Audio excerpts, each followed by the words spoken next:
Salut tout le monde, c'est Greg, je vous retrouve pour une nouvelle vidéo. Effectivement, aujourd'hui, il n'y a pas vraiment de « je suis pas content » parce que j'étais toute la journée avec monsieur Teddy Boy RSA. Voilà, pour tourner des vidéos qui sortiront bientôt. Et du coup, j'avais envie qu'on passe un petit moment ensemble et j'avais envie de vous faire un petit cadeau, de me faire un petit cadeau aussi. J'ai reçu les rushs, une partie des rushs du spectacle, donc on a tourné à Toulouse, du futur DVD. Et j'avais envie de partager un petit extrait du spectacle parce que vous êtes nombreux à me le demander. Alors j'avais pas envie de faire comme tous les mecs qui prennent les best-of et les meilleurs moments. J'avais envie de vous mettre tout simplement les 10 premières minutes. Voilà, pour qu'on les partage ensemble. Et puis peut-être que ça vous donnera envie d'aller me voir un jour sur scène. Et puis peut-être que ça vous donnera pas envie. En tout cas, c'est un petit medley qu'on a fait puisque c'est un spectacle où il y a des sketchs. Et puis entre les sketchs, on discute en fait. J'ai essayé de faire une forme un peu chelou. On discute avec les gens, un peu comme au bistrot du coin. Voilà, c'est en tout cas... ce spectacle, 2 ans d'aventure et les 10 premières minutes de ces 2 ans d'aventure. Je vous fais un gros big up, je vous dis à demain pour un nouvel épisode. Et puis j'espère que vous allez kiffer autant que moi. J'ai pris du kiff sur scène à le faire. Je vous fais un gros bisou, je vous aime et je vous dis à demain. Ciao!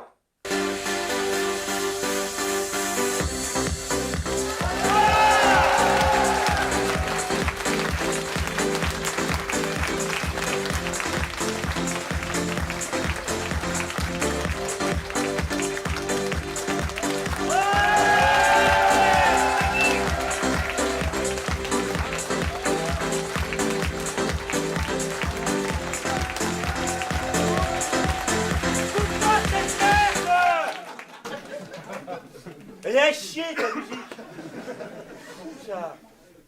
Putain, c'est depuis Jamel Debout ça. À chaque fois que t'as un stand-upper qui rentre sur scène, faut faire 20 minutes de Zumba. Tu comptes pas sur moi pour ça. Hein.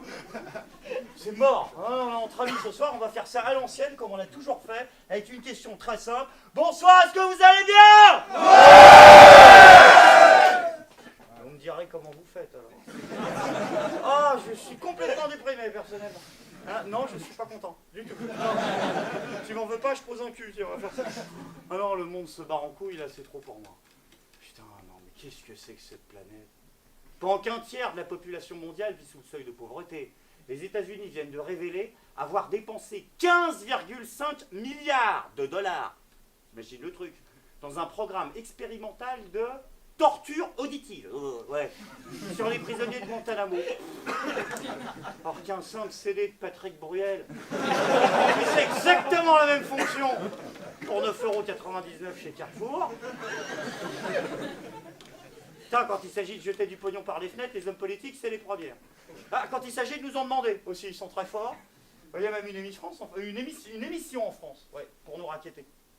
Comment ils ont appelé déjà ce truc, Jean-Baptiste? Les enfoirés. Ah, tiens. Là, ils ont bien choisi leur nom. Ils n'ont rien choisi du tout. Hein. À la base, c'est l'idée de Coluche. Ça n'a plus rien à voir avec le projet initial. Ils ont complètement dévié de la route. Comme Coluche, d'ailleurs. Non, non. Non,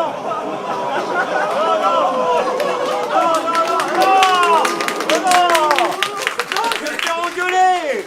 C'est sérieux, les enfoirés. En plus, c'est filmé et tout. Non, faut pas déconner avec ça. C'est sérieux, c'est tenu par les people. Bon rouge. Ouais, il est pas mal. Il est pas mal. Ils m'ont refilé le Beaujolais de l'année dernière. Non, vous connaissez les people? Non, vous connaissez? C'est les personnalités médiatiques préférées des Français. Voilà, c'est pas la chanson de Marianne James? Ah ben, elle en fait partie, les people, elle aussi. Hein. C'est la préférée des Français, selon BFM TV. Je suis pas dans la liste. T'as compris l'histoire. Non, mais le pire, c'est que ces gens-là t'engueulent. C'est eux qui tiennent la caisse enregistreuse des enfoirés. Quand tu donnes pas de pognon, tu te fais traiter de nazi. Ouais, mais vraiment, la chanteuse Lame, là, sur Twitter, elle a gueulé. Ce qu'elle a dit, là, oui, les Français donnent pas assez d'argent, j'en ai ras les couilles. Si Lame en a ras les couilles. Imagine en avoir parti la tête. Mais non, mais ouais. Vous les regardez, les enfoirés, vous, ou pas? Non, bah, vous avez bien raison. Hein. Enfin, alors, ah bah ouais, mais ça va être chiant pour la suite du sketch, là, par contre. Parce que si vous voyez pas de quoi je parle, on va résumer, je vais vous faire un petit résumé très simple. Comment expliquer le concept des enfants à des gens qui les connaissent, qui ont jamais... c'est une émission, à peu près. Ça dure 1h30. C'est pendant 1h30, à peu près. C'est une demi-centaine de multimillionnaires qui demandent à des smicards de filer leur pognon à des SDF. À peu près. Voilà. Si, ils ont osé, bien sûr. Pourquoi ils se gêneraient? Ils ne font même pas râler ça par Arthur, puisqu'ils en ont à foutre. Qui n'a rien donné, lui, par contre. En même temps, je vois pas pourquoi il donnerait, il paye même pas ses impôts. Oui, il est exilé fiscal en Belgique. C'est aussi un des trucs qu'on a appris récemment avec les Panama Papers. Les gens le savent pas, mais en fait, Arthur est belge. Ouais, ce qui explique peut-être 2-3 trucs. Non. Bon, ok, il y a des Belges ou pas ce soir? Non, c'est vrai que je me suis tiré loin du coin quand même. À peu près. Ouais, j'ai fait la même vanne l'autre jour, un peu plus proche, et il y a eu des petits soucis. Mais ils sont. Non, alors justement, du coup, je tiens maintenant à m'excuser et à dire que franchement, oui, big up pour les Belges, vous êtes très forts. Hein, ils ont réussi à nous piquer le pognon d'Arthur et à nous laisser ces émissions de merde. Putain, je peux plus regarder la télévision. Vous la regardez ou pas, justement? Non, en général, vous la regardez pas. Bah, grand bien vous en fasse, les copains. Si on veut que ce monde commence à tourner à peu près à l'endroit, il serait sérieusement temps de songer à débrancher la Péritel. Oui, j'ai dit Péritel, je suis dans le 83, je t'en non, mais la télé est en train de rendre tout le monde complètement zinzin. La télévision est en train de... Enfin, bien sûr, je veux pas faire mon connard de bobo parisien qui déboule comme ça et qui dit oui, la télé c'est de la merde, ceux qui la regardent sont des cons. Je comprends tout à fait qu'après une journée de 8 heures de boulot, les gens aient besoin de se vider la tête. Mais le problème, c'est pas que les gens se vident la tête, c'est qu'ils la re-remplissent pas après. Voilà. Oh, regarde, hop, à voter. Ah bah oui, tu voilà. Qu'est-ce que tu veux? Non, bah après, c'est vrai que ça rend tout le monde complètement con. Hein. La télévision française est en train de détruire la cellule familiale traditionnelle. Et bien sûr. Ah, j'en suis le parfait exemple. Je me suis tiré de chez moi à 15 ans à cause de la télé. Quand tu vois ton père dans le canapé tous les soirs en slip, avec la zapette, tu sais, en train de regarder Faites rentrer l'accusé et meurtre en famille. Ouais, mais le mien, il prenait des notes, tu vois. C'est chaud.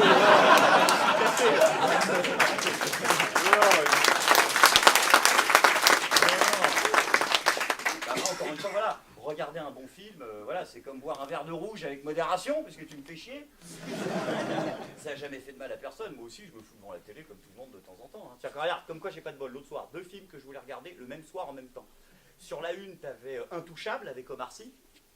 Je me suis fait baiser, j'ai chialé comme tout le monde. Et sur la 2, t'avais cet excellent film avec Edouard Baird que je vous recommande parce que c'est vraiment un des films qui m'a donné envie de faire ce métier et d'être sur des planches. C'est un film qui s'appelle Mensonge et trahison. Et voilà, je sais pas s'il y en a qui l'ont vu, mais sinon je vous le recommande. Donc du coup, j'ai passé la soirée à zapper. Et je me suis aperçu à un moment que si tu mélanges à force Intouchable, Mensonge et trahison, t'as un résumé de la carrière politique de Nicolas Sarkozy. Je peux plus le voir, le Playmobil, putain. Personne d'ailleurs. C'est vrai que le spectacle s'appelle Je suis pas content, on n'est pas content, vous suivez tous la chaîne, on est là, bon, on n'est pas content, mais on va essayer quand même un peu ce soir de revoir les grands moments de ce quinquennat qu'on a vécu, et il y avait aussi des bons moments, sans déconner. La branlée de Nicolas Sarkozy aux primaires des Républicains. Ah voilà.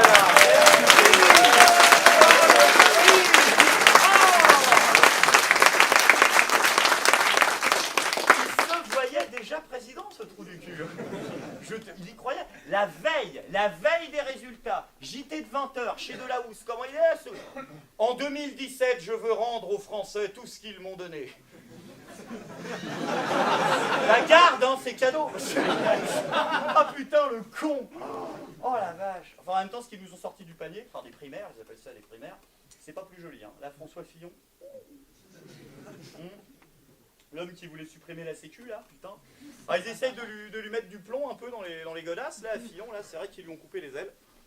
Ce qui est pas plus mal d'ailleurs, parce que si tu lui enlèves les ailes à Fillon, il reste que Fillon, quoi. Mais, bah oui, mais au moins...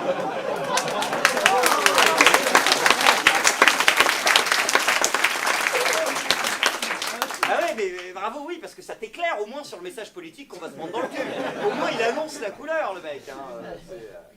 Les réactionnaires, ça a le vent en poupe. Hein. Mais partout, attention, à gauche aussi, là. Parce que vous vous marrez, là, avec vos trucs. Ouais, on est en marche, on en a rien à foutre.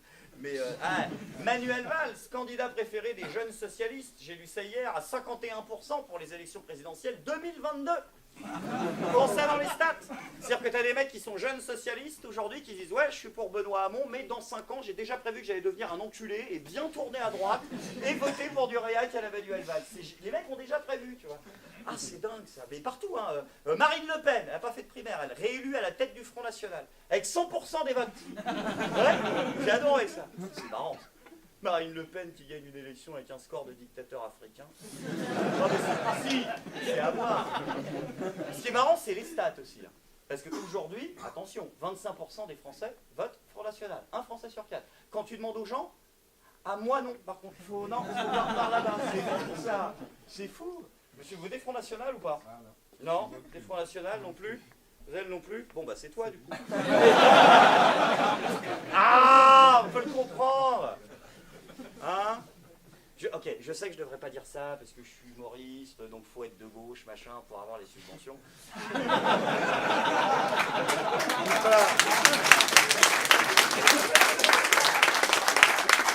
La grille, je les ai pas eu, c'est ça? J'ai demandé, hein.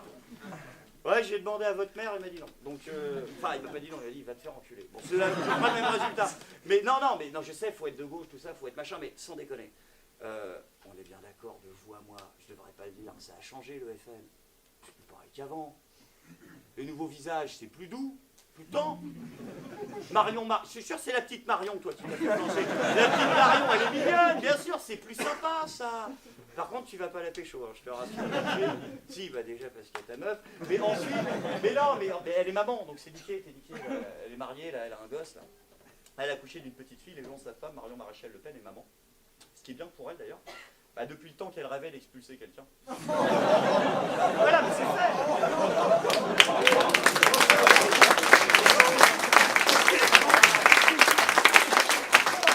C'est pas moi, je suis tranquille, hein, je n'ai rien à foutre. Ah non, mais c'est très bien, ben voilà.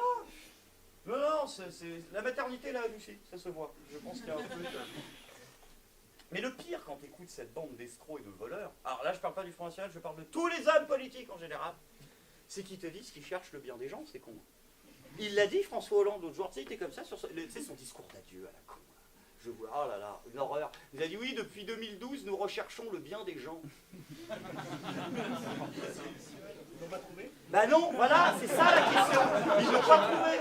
C'est-à-dire lequel vous cherchiez depuis le départ? La maison, la voiture, la livret A, tu vois? Bah oui, mais ils les ont tous pris. En fait, il a raison, le mec. Fallait juste qu'ils nous disent lequel ils cherchaient depuis le départ, on leur aurait donné, tu vois, ça serait très bien passé. Oh putain, ils nous le ressortent, là, François Hollande, en ce moment. Ils ont décidé de lui faire un home run, là, pendant les 3 semaines qui restent. Bah, ils essaient de nous garder une image sympathique, ils nous font le coup qu'ils avaient fait avec Chirac. D'ailleurs, ils lui ont trouvé un coach en relooking, là, à Hollande. Il a la gueule de Jacques Chirac. Regarde. Oui, c'est pas faux. Ouais, voilà. Exactement, Caradoc. Tu regardes. Tu regardes. En plus, c'est Perceval, tu vois, je l'ai raté. Tu regardes des photos de François Hollande, la Mimolette en 2012. Tu regardes des photos de François Hollande maintenant en 2017. Regarde le changement. Il a la gueule de Chirac. Ils lui ont mis la poudre sur les cheveux, là. Il a la coupe de cheveux de Jacques Chirac, les lunettes de Jacques Chirac, le costard de Jacques Chirac. Les couilles de Bernadette. C'est pour ça que ça n'a pas pris, si tu veux. Voilà, c'est simplement... Enfin, attention, après, oui, alors je précise quand même, parce que là, on rigole, tout le monde a compris que c'était de l'humour, mais je le précise, aucune démagogie, aucun populisme. Je ne dis pas que tous les hommes politiques sont des escrocs. Il n'y a pas que des escrocs. Il y a aussi des menteurs et des pédophiles.